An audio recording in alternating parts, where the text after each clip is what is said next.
ኡፍ ከዚህ የብርቱካን ኬክ ጋር ፍቅር ይዞኛል ብል ማካበድ አይሆንብኝም። በዛ ላይ የጾም ነው፣ በዛ ላይ ደግሞ አሰራሩ በጣም ቀላል ነው።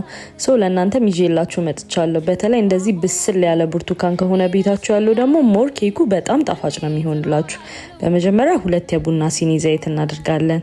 ከዛ ደግሞ 2 የቡና ሲኒ ስኳር እናደርጋለን። ስኳሩን ግን 1 ከግማሽ ማድረግ እንችላለን፣ ምክንያቱም ብርቱካኑ በጣም ጣፋጭ ስለሆነ ኦሬዲ የብርቱካኑ ጣፋጭነት ይበቃናል። ከዛ ቅርፊቷን ነው ፈቅፍቀን የምናዘጋጀው በካሮት መፋቂያ ማለት ነው። ቅርፊቱ ባይዘው የብርቱካን ጣም በደንብ አድርጎ እንዲይዝልን ይረዳናል ኬካችን ማለት ነው። ከዛ በመቀጠል ይሄ የምታዩት የውሃ ብርጭቆ እስከሚሞላልን ድረስ ብርቱካናችንን እየጨመቀን እናዘጋጃለን ማለት ነው። ብርቱካናችንን ጨምቀን ልክ የውሃ ብርጭቋችንን እንደሞላልን ወደ ውህዳችን እናቀላቅለውና በደንብ አድርገን ሚክስ እናድርገዋለን። ምንም የብርቱካን ፍሬ እንደሌለ ደግሞ በማንኪያ እየለቀምን ቼክ እናድርገዋለን። ከዛ በቡና ሲኒያችን 5 ሲኒ ፍርኖ ዱቄት ነው የምናደርገው። ትንሽ ደግሞ ዱቄታችን የመወፈር ነገር የወፈረ ነገር ከመሰለን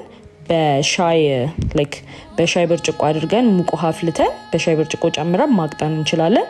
ከፈለግንም ደግሞ በራሱ በብርቱካን ጁሱ ጭማቂውን የብርቱካኑን ትንሽ ላይ አድርገን ማቅጠን እንችላለን ማለት ነው። ቤኪንግ ፓውደራችንን 2 ሾርባ ማንኪያ እናደርጋለን። ከዛ ከቤኪንግ ፓውደራችን ቀጥለን ሊጣችንን በደንብ አድርገን እናዋህደዋለን ማለት ነው።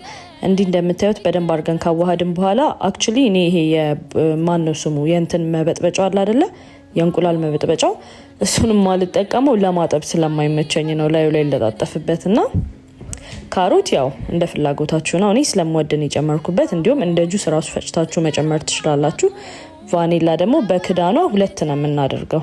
እንደዚህ 2 እናደርጋለን። ከዛ በደንብ አድርገን እናዋህደውና እኔ ያው በዳቦ መጋገሪያ ነው መጋገረው። እዚህ ጋር ፓትራዬ በትንሽ ፓትራ ነው የተጠቀምኩት። ከዚህ ሚያንስ ፓትራ ካላችሁ እንደውም ከፍ ይልላችኋል ቁመቱ ወደ ላይ፣ በሱ መጠቀም ትችላላችሁ። ዘይት በደንብ እንቀባዋለን። ፍርኖ ዱቄትም እናደርግበታለን ቂጡ እንዳይዝብን። ከዛ ለ30 ደቂቃ አብስለን ማውጣት ነው። ከዛ በኋላ በጣም የሚገርም ጣዕም ነው ያለው። መመገብ ነው በቃ። በጣም ነው የምትወዱት።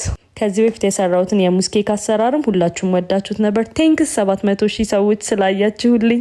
በሚቀጥለው ደግሞ ምን እንድሰራላችሁ እንደምትፈልጉ ኮሜንት ሴክሽን ላይ ያሳውቁኝ። ዩኒክ የሆነ ጊፍት ለመስጠት አስባችሁ ደግሞ ግራ ለተጋባችሁ ሰዎች በጣም ያማምሩ ጊፍቶች አሉ እዚህ ጋር በተፈጥሮ ቆዳ የሚሰሩ፣ እንዲሁም በኤምዴፍ እንጨት።